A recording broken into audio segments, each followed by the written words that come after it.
ପିଲାମାନେ ତୁମ ସମସ୍ତଙ୍କୁ ଆଜିର ଆଲୋଚ୍ୟ ଶିକ୍ଷଣ କାର୍ଯ୍ୟକ୍ରମକୁ ପୁଣି ଥରେ ମୋ ତରଫରୁ ସ୍ୱାଗତ। ପିଲାମାନେ ପଦାର୍ଥ ଓ ପଦାର୍ଥର ଗୁଣ ଜାଣିସାରିବା ପରେ ଆଜି ଆମେ ଆଲୋଚନା କରିବା ପଦାର୍ଥର ତିନି ସାଧାରଣ ଅବସ୍ଥାର ଅନ୍ତରୂପାନ୍ତରଣ, ଯାହାକୁ ଇଂରାଜୀରେ କୁହାଯାଉଛି interconversion of three states of matter. ପ୍ରସଙ୍ଗଟିକୁ ଆଲୋଚନା କରିବା ପୂର୍ବରୁ ଆମେ ପୂର୍ବ ପାଠର ପୁନଃସ୍ମରଣ କରିବା।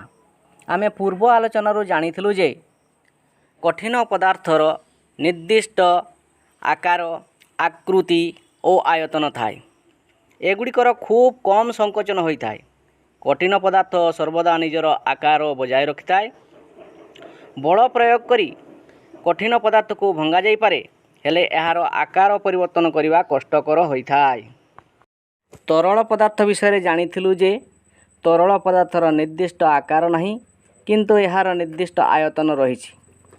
ଏହା ଯେଉଁ ପାତ୍ରରେ ରହେ ତାହାର ଆକାର ଧାରଣ କରିଥାଏ। ତରଳ ପ୍ରବାହିତ ହୋଇଥାଏ ଓ ଆକାର ମଧ୍ୟ ବଦଳାଇଥାଏ, ତେଣୁ ଏହା କଠିନ ପରି ଦୃଢ଼ ନୁହେଁ। ଏହା ସହଜରେ ବହିଯାଇପାରେ ବୋଲି ତରଳ ପଦାର୍ଥକୁ ପ୍ରବହ ବା ଫ୍ଲୁଇଡ଼ ମଧ୍ୟ କୁହାଯାଏ। ଗ୍ୟାସୀୟ ପଦାର୍ଥ ବିଷୟରେ ଜାଣିଥିଲେ ଯେ ଗ୍ୟାସୀୟ ପଦାର୍ଥର ନିର୍ଦ୍ଦିଷ୍ଟ ଆକାର ଓ ଆୟତନ ନଥାଏ। ଗ୍ୟାସୀୟ ପଦାର୍ଥଗୁଡ଼ିକ ସର୍ବଦା ଆବଦ୍ଧ ପାତ୍ରରେ ରଖାଯାଏ। ତୁମ ପାଇଁ ନୂଆ କଥାଟି ହେଲା, ଚାପ ପ୍ରୟୋଗ ଦ୍ୱାରା ଗ୍ୟାସୀୟ ପଦାର୍ଥଗୁଡ଼ିକ କଠିନ ଓ ତରଳ ପଦାର୍ଥ ତୁଳନାରେ ସହଜରେ ଅଧିକ ସଂକୁଚିତ ହୋଇଥାନ୍ତି। ରନ୍ଧନ ଗ୍ୟାସରେ ଥିବା ତରଳୀକୃତ ପେଟ୍ରୋଲିୟମ ଗ୍ୟାସ୍ ଓ ଡାକ୍ତରଖାନାରେ ରୋଗୀମାନଙ୍କୁ ଯୋଗାଇ ଦିଆଯାଉଥିବା ଅକ୍ସିଜେନ୍ ସିଲିଣ୍ଡରରେ ଅକ୍ସିଜେନ୍ ଗ୍ୟାସ୍ ଉଚ୍ଚ ଚାପଯୁକ୍ତ ହୋଇ ତରଳ ଅବସ୍ଥାରେ ଥାଏ। ଟାଙ୍କି ମୁହଁ ଖୋଲିଲା ମାତ୍ରେ ତାହା ବାୟୁମଣ୍ଡଳୀୟ ଚାପ ପାଇ ବାଷ୍ପୀୟ ଅବସ୍ଥା ପ୍ରାପ୍ତ ହୁଏ। ମନେ ରଖ ପିଲା, କାର୍, ଅଟୋ ରିକ୍ସା ଆଦି ଯାନରେ ଆଜିକାଲି ସଂପୀଡ଼ିତ ପ୍ରାକୃତିକ ଗ୍ୟାସ୍ ବା କମ୍ପ୍ରେସ୍ଡ ନ୍ୟାଚୁରାଲ୍ ଗ୍ୟାସ୍, ଯାହାକୁ CNG କୁହାଯାଉଛି, ତାକୁ ଇନ୍ଧନ ରୂପେ ବ୍ୟବହାର କରାଯାଉଛି। ପିଲାମାନେ ଏବେ ଦେଖିବା ଆଲୋଚ୍ୟ ପ୍ରସଙ୍ଗ ସମ୍ପର୍କିତ ପୂର୍ବ ଜ୍ଞାନ ତୁମର କ'ଣ ଅଛି। ଚିତ୍ରଟିକୁ ଦେଖି ତୁମେ ଜାଣିପାରୁଥିବ ଯେ ଏହା ବାଷ୍ପୀଭବନର ଏକ ଚିତ୍ର। ବାଷ୍ପୀଭବନର ସଂଜ୍ଞାରୁ ତୁମେ ଜାଣିଥିଲ ଯେ ଆପେ ଆପେ ଜଳ ବାଷ୍ପ ହୋଇ ବାୟୁମଣ୍ଡଳରେ ମିଶିବାକୁ ବାଷ୍ପୀଭବନ କହନ୍ତି। ଏହା ଏକ ପ୍ରାକୃତିକ ପ୍ରକ୍ରିୟା ଏବଂ ଏହି ପ୍ରକ୍ରିୟା ସବୁବେଳେ ସଂଘଟିତ ହୋଇଥାଏ। ଏ ଚିତ୍ରଟିକୁ ଦେଖି ତୁମର ପୂର୍ବ ଶ୍ରେଣୀରେ ତଥା ପୂର୍ବ କ୍ଲାସରେ ଆଲୋଚନା ହୋଇଥିବା କଥା ମନେ ପଡ଼ୁଥିବ। ତାହା ହେଲା, ଜଳର ତିନୋଟି ଅବସ୍ଥା ଅଛି ଏବଂ ସେଗୁଡ଼ିକ ହେଲା କଠିନ ଅର୍ଥାତ୍ ବରଫ, ତରଳ ଅର୍ଥାତ୍ ଜଳ ଏବଂ ଗ୍ୟାସୀୟ ଅର୍ଥାତ୍ ଜଳୀୟ ବାଷ୍ପ। ଏବେ ଆସ ଏକ ଛୋଟ ପରୀକ୍ଷାଟିକୁ ଦେଖିବା। ପିଲାମାନେ, ତୁମ ସମ୍ମୁଖରେ ଏକ ଭାତ ରନ୍ଧାର ଦୃଶ୍ୟ। ଏବେ ତୁମେ ଡେକ୍ଚିର ମୁହଁକୁ ଲକ୍ଷ୍ୟ କର। ଡେକ୍ଚିର ମୁହଁରେ ଅନେକ ଜଳୀୟ ବାଷ୍ପ। ଏ ଜଳୀୟ ବାଷ୍ପ ହେବାର କାରଣ କ'ଣ? ନା, ଜଳ ତାପ ଗ୍ରହଣ କଲା, ଫୁଟି ବାଷ୍ପରେ ପରିଣତ ହେଲା ଏବଂ ସେଥିରୁ ଜଳୀୟ ବାଷ୍ପ ନିର୍ଗତ ହେଲା। ଏବେ ଯେଉଁ ଛୋଟ ଭିଡ଼ିଓଟିକୁ ଦେଖିଲ, ତାହା ବାଷ୍ପୀକରଣର ଏକ ପରୀକ୍ଷା। କାରଣ ବାଷ୍ପୀକରଣର ସଂଜ୍ଞାରେ ତୁମେ ଜାଣିଥିଲ ଯେ ଯେଉଁ ପ୍ରକ୍ରିୟାରେ ଜଳକୁ ଉତ୍ତପ୍ତ କରି ବାମ୍ଫ ବା ଜଳୀୟ ବାଷ୍ପ ସୃଷ୍ଟି କରାଯାଏ ତାହାକୁ ବାଷ୍ପୀକରଣ କୁହାଯାଏ। ଆମେ ଦେଖିଲେ ତରଳ ପଦାର୍ଥ ତାପ ପାଇ ଗ୍ୟାସୀୟ ଅବସ୍ଥା ପ୍ରାପ୍ତ ହେଲା। ଏବେ ଦେଖିବା କଠିନ ପଦାର୍ଥର କ'ଣ ହେଉଛି। ପିଲାମାନେ, ଗ୍ୟାସ୍ ଚୁଲାଟି ଜଳୁଥିବାର ତୁମେ ଦେଖିଲ। ଏବେ ମୁଁ ତା ଉପରେ ଏ ପ୍ଲେଟ୍ଟିକୁ ରଖିଲି। ପ୍ଲେଟ୍ ଉପରେ ରଖିଲା ପରେ ଦେଖ, ଏଇଟା ମହମବତୀଟିକୁ ତା ଉପରେ ରଖିଛି। କ'ଣ ହେଉଛି ଲକ୍ଷ୍ୟ କର। ମହମବତୀଟି ପ୍ଲେଟ୍ ଉପରେ ରହିଲା ପରେ ଲକ୍ଷ୍ୟ କର କ'ଣ ହେଉଛି। ଦେଖ, ମହମ ତରଳିବାକୁ ଆରମ୍ଭ କଲା। ମହମଟି ଧୀରେ ଧୀରେ ତରଳୁଛି। ଲକ୍ଷ୍ୟ ରଖ।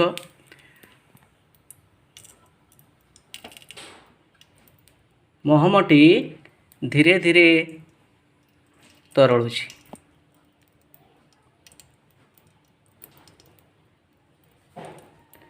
ମହମଟି ଧୀରେ ଧୀରେ ତରଳି ଯାଉଛି।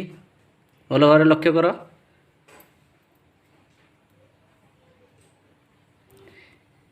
ଆମେ ଜାଣିଲୁ କ'ଣ? ନା, କଠିନ ପଦାର୍ଥ ତାପ ପାଇଲେ ତରଳ ଅବସ୍ଥା ପ୍ରାପ୍ତ ହୁଏ।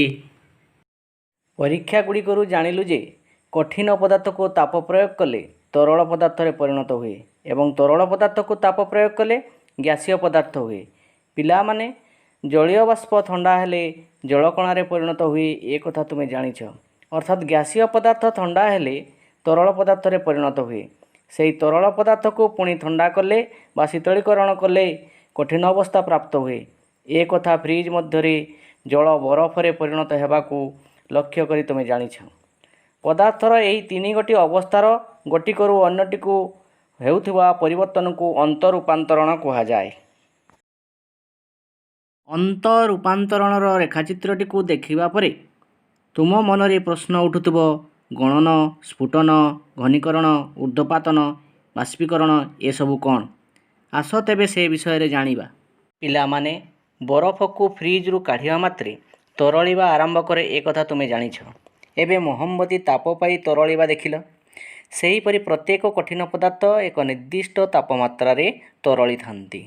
ମନେ ରଖ, କଠିନ ପଦାର୍ଥ ତରଳ ପଦାର୍ଥରେ ପରିଣତ ହେବା ପ୍ରକ୍ରିୟାକୁ ଗଳନ କୁହାଯାଏ। କ'ଣ କୁହାଯାଏ? ଗଳନ କୁହାଯାଏ। ଏହା ଏକ ପ୍ରକ୍ରିୟା। ଏବେ ଗଳନାଙ୍କ ବିଷୟରେ ଜାଣିବା। ଯେଉଁ ତାପମାତ୍ରାରେ କଠିନ ପଦାର୍ଥଟି ତରଳ ପଦାର୍ଥରେ ପରିଣତ ହୁଏ, ସେହି ତାପମାତ୍ରାକୁ କଠିନ ପଦାର୍ଥଟିର ଗଳନାଙ୍କ କୁହାଯାଏ। ପ୍ରତ୍ୟେକ କଠିନ ପଦାର୍ଥର ଗଳନାଙ୍କ ଅଲଗା ଅଲଗା ହୋଇଥାଏ।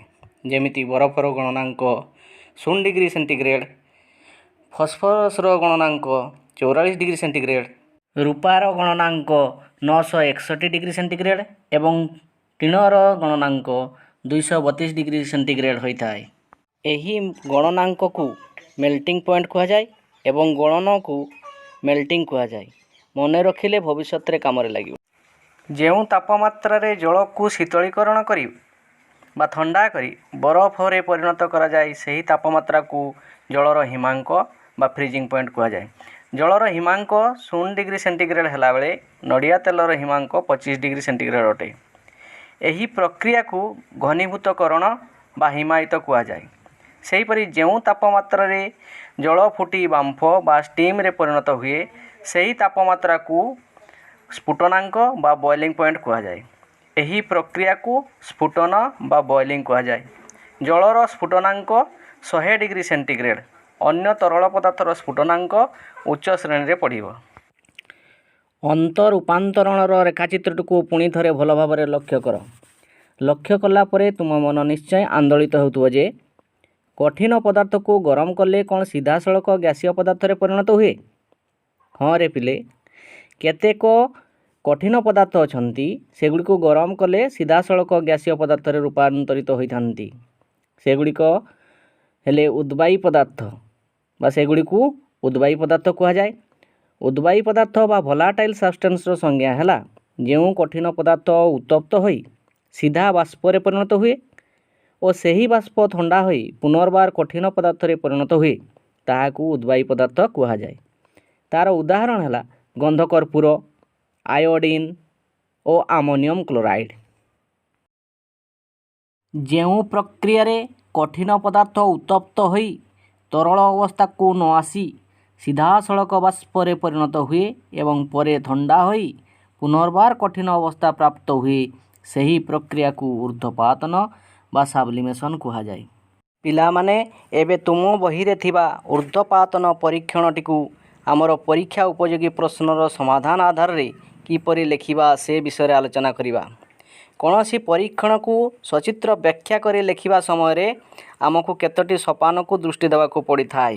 ସେଗୁଡ଼ିକ ହେଲା ପରୀକ୍ଷଣର ଉଦ୍ଦେଶ୍ୟ ବା ଏମ୍ ଅଫ୍ ଦି ଏକ୍ସପେରିମେଣ୍ଟ, ଆବଶ୍ୟକ ଉପକରଣ ବା ଏପାରାଟସ୍ ରିକ୍ୱାର୍ଡ଼, ଚିତ୍ର ବା ଫିଗର, ପରୀକ୍ଷଣ ପ୍ରଣାଳୀ ବା ପ୍ରୋସିଡିଓର, ପର୍ଯ୍ୟବେକ୍ଷଣ ବା ଅବଜରଭେସନ୍, ଶେଷରେ ସିଦ୍ଧାନ୍ତ ବା କନକ୍ଲୁଜନ୍। ଏ ପରୀକ୍ଷଣର ଉଦ୍ଦେଶ୍ୟ ହେଉଛି ଊର୍ଦ୍ଧ୍ୱପାତନ ପ୍ରକ୍ରିୟାକୁ ଜାଣିବା। ଆବଶ୍ୟକ ଉପକରଣ: ଗନ୍ଧକର୍ପୂର, ଷ୍ଟିଲ୍ ଗିନା, ଫନେଲ୍, ତୁଳା, ତାରଜାଲି, ତ୍ରିପଦୀ ଷ୍ଟାଣ୍ଡ, ବର୍ଣ୍ଣର ବା ମହମବତୀ ଓ ଦିଆସିଲି। ପରୀକ୍ଷଣର ତୃତୀୟ ସୋପାନରେ ଚିତ୍ର କଥା କୁହାଯାଇଛି। ପିଲାମାନେ, ତୁମେ ଚିତ୍ରଟିକୁ ପରିଷ୍କାର ଭାବେ ଅଙ୍କନ କରିବ। ତା ସହ ବ୍ୟବହୃତ ଜିନିଷଗୁଡ଼ିକର ନାମକରଣ ଅର୍ଥାତ୍ ଲେବଲିଂ ନିହାତି କରିବ।